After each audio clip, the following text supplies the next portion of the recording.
7-minute Sundays! Bakit gano'n? 7-minute Sundays. Guys, kumusta ang weekend nyo so far? Hindi mo pa? Kumusta pala ang weekend nyo? Kumusta nga ang weekend nyo? Oo nga, kamusta? Anong gagawin niyo ngayon? Susimba ba kayo? Nasimba na ba kayo? Huwag niyong kalimutan magsimba kayo. Eh kung hindi man kayo makapagsimba, makinig na lang kayo na misa online. Gaya ng True. ginagawa namin every Sunday. True. So, napag-decide na namin na ang next raffle namin hindi na sa 400. Gagawin na lang namin sa 500. Gagawin na lang namin sa 500 subscribers namin. So, kung aabot kami ng 500 subscribers, yung paraffle natin, ang main prize natin is $50 or... That's right. Ano ba yun sa peso? Tingnan natin kung magkano. 2,000 years later. Times 2,000 ata? 2,000. 2,000. So, kung aabot kami ng 500, kasi ang bilis pala. Bilis pala ng 400. And maraming salamat sa mga nasubscribe sa amin. Kasi umabot tayo, mabilis yung pag-abot natin ng 400 subscribers. So, yung next namin na paraffle, gaya ng Saka sinabi guys, ko. wala pa kami talagang budget ngayon. Kasi nga, nagpadala si Kat. Tapos, wala lang ako excuse. Wala na talaga akong budget ngayon. Kasi, darating ang, family ko. Kaya, Yeah, so, aabutin na lang antayin na lang namin na umabot kami ng 500 subscribers. So, at least, malaki-laki din yung ma-paraffle namin sa mga subscribers namin. Abot ng 2,000 pesos. Yan. no. Anyways, sa ating episode ngayon sa 7-minute Sundays, pag-uusapan natin ang Pagkain. pagkain. Tayo naman. Kasi kumakain tayo ngayon. Dahil nasa harap na kami ng pagkainan at kumakain kami ngayon, so pag-uusapan natin yung pagkain. So guys, ako pala, mapili pala ako sa pagkain. Super pili. Particularly, specifically, gulay.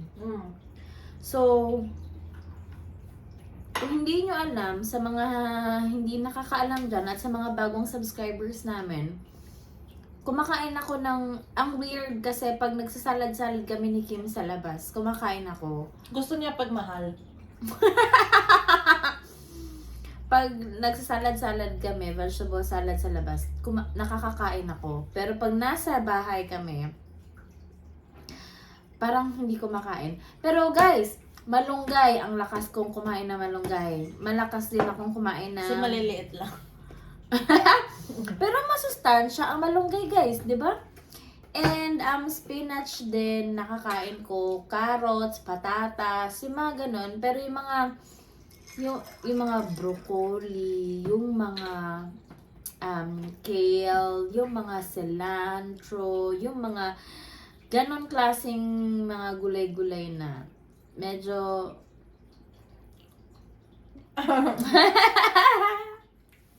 Sikat kasi mind over, matter. Is that what it's called? Mind over matter? mind over matter. Oo. Kasi nung last December, may work Christmas party ako. And then they were serving appetizers, like this woman was walking around with appetizers, right? And then sikat, nabigyan siya na isa, tapos kinain niya, sabi niya, oh, this is yummy. This is good. This is delicious. Tapos, later on, nabasa niya yung menu. Tapos, it's like, Nalaman ko na vegetables, sabi niya, gulay yung laman. Parang A1. Masarap siya guys. Tapos, nung nakita ko na, gulay pa lang naman nun. Sabi, nag-pause ako saglit. Sabi ko, gulay pa lang. So, kung papakainin niyo ako ng gulay, mas mabuti na hindi ko alam na gulay ba yun. Oo, minsan pinapangunahan ko yung mga pagkain. Pinapangunahan ko yung pag-iisip ko. Ewan ko ba?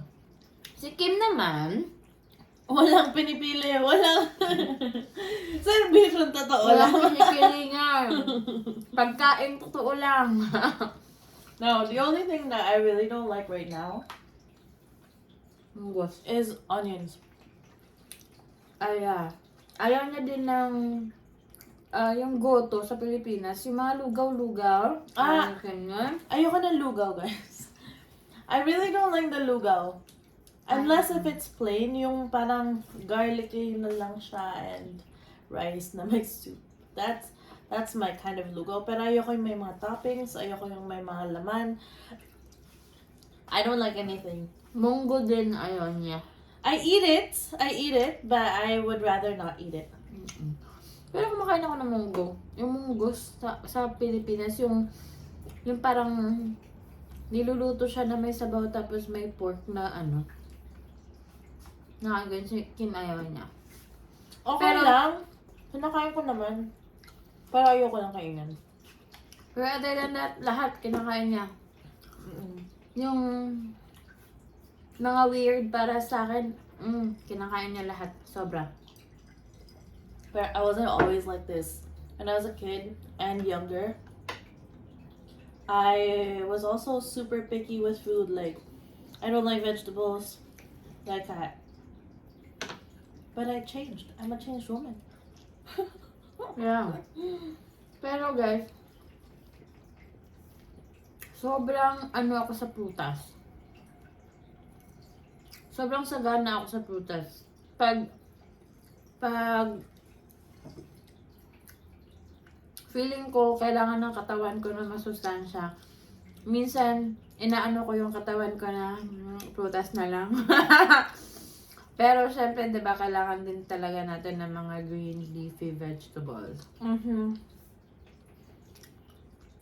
sarap din mag-washroom pag pag may mga vegetables yung system mo. Kaya guys, kung may mga alam kayo na pupunta ng Canada, baka naman, pwede kami magpadala sa inyo ng mga malunggay. Oh my gosh. Dun sa mga mag-move pa lang dito and you're from the Philippines, kainin nyo na lahat ng prutas and vegetables na fresh. Like, don't even worry about the street foods. The street foods you will find here. Pero eat like the fresh, freshly picked fruits from the market or like the trees outside. Oh my god, like mangosteens are so expensive here, lanzones are so expensive here, rambutan are so expensive here. Ano pa? May lansones ba dito? Meron, dun kanina nagpunta tayo ng may lanzones. But it's really expensive, guys. Like, siguro $7 per yun.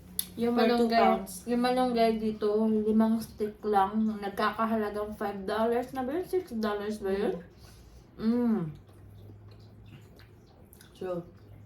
So, eat the most.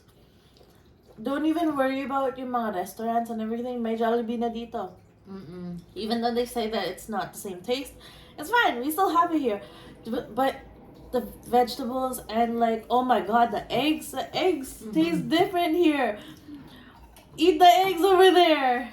And then mangoes, oh my god. If you're moving from the Philippines to here, eat the mangoes. Mangoes are so good. Bring mangoes.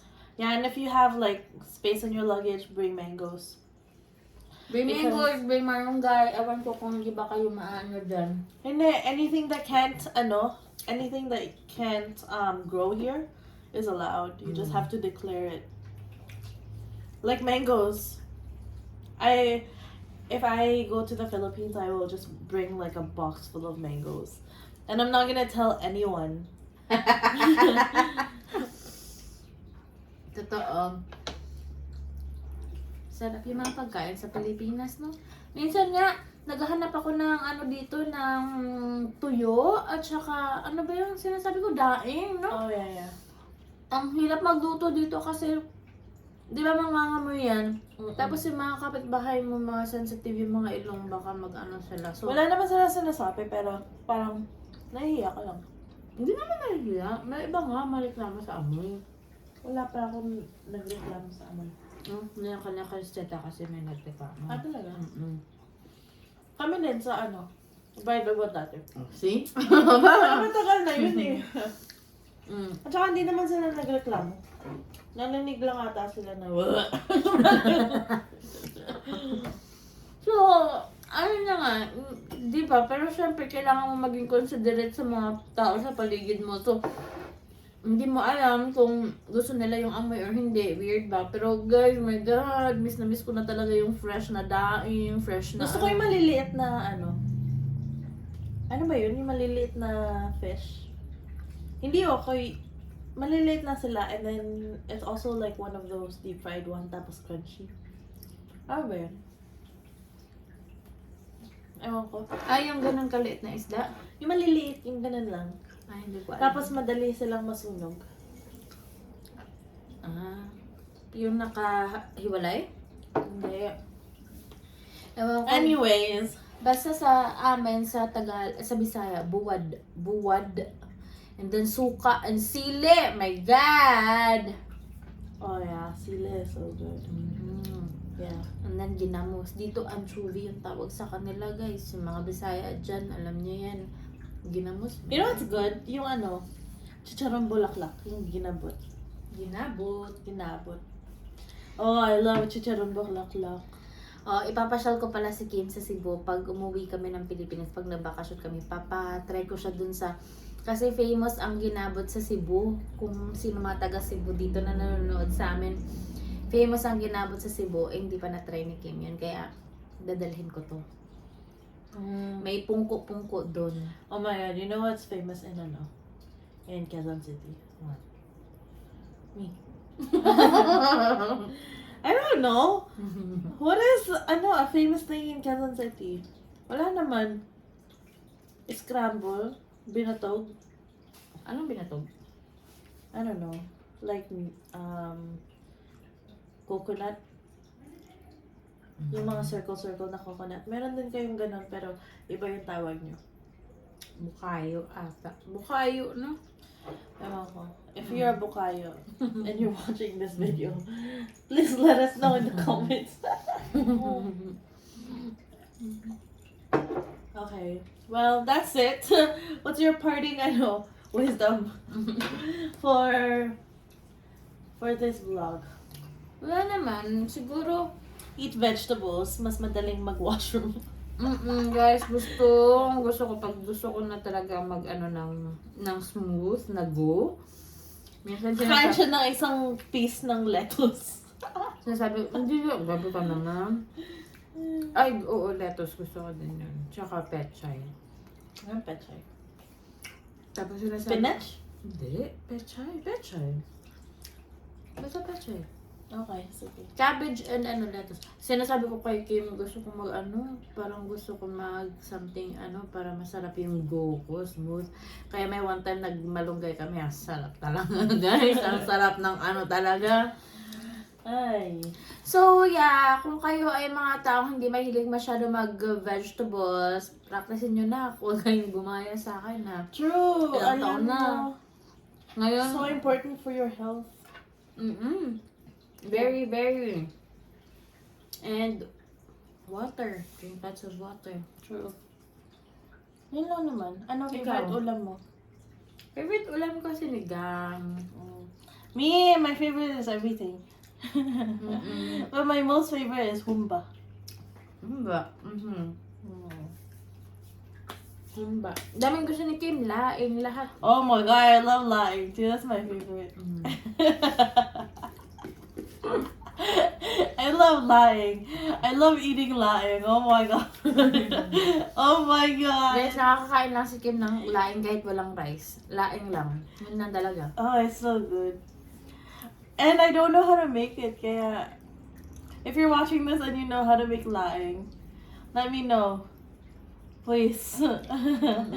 Please send some. It's so good. Anyways, I think that's all for this video. Yeah. So kayo guys, share kayo ng mga kwentong pagkain nyo. Kung may mga bawal ba sa inyo, kung may gusto ba kayo. Kung may mga bawal pa sa inyo. Kung bawal kayo kumain ng ginapot. Oo, share kayo sa mga kwentong pagkain. What do they anything. call that? Like putok batok? You know what that means? Because like when you eat it, it's super fatty and then you drink, cold water or something, and then. Pumuputok yung batok? No, it's bad for you. Diba? I don't know why. Yeah, high blood. I don't know why they say it. Yeah. If you're high blood and you're watching this video, please comment if you're not allowed to eat it. Oo guys, may mga bawal na mga gusto nyo kinakain or kung ano, anything. Anything na kwentong pagkain nyo or mga kung ano-ano man. And don't forget to subscribe our channel. Also guys, meron na rin pala kaming Facebook page at Cat Vancouver. So kung gusto nyo bisitahin yung page namin, mag-follow lang kayo and like doon. Magpo-post din kami ng mga uploads namin, mga bagong uploads namin sa YouTube. Kaya kung gusto nyo updated kayo or kung may gusto kayong alamin tungkol dito sa buhay namin sa Vancouver, pwede nyo puntahan yung page namin. And mag-like din kayo and subscribe sa aming YouTube channel. True, and we're not uploading every day anymore because I found that it's quite tiring. But we are gonna upload a lot still. It's instead of like 7 uploads a week, it's going to be 5. That's right. So Monday, Wednesday, Friday, and then Saturday, Sunday. Yes, abangan nyo guys. Kung ano man kami ng updates namin, ipopost na lang namin sa Facebook page namin para alam nyo kung may mga changes man sa mga schedules ng uploads namin. And if may mga announcements kami, gaya ng aming raffle sa aming 500 subscribers. Ipa-upload kami ng 500 subscribers. So magpapalaro ulit tayo para may chance kayo manalo ng 2,000 pesos. Right? So, I think yun na guys. That's it. What? That's it. Yeah. Okay, bye. Bye guys!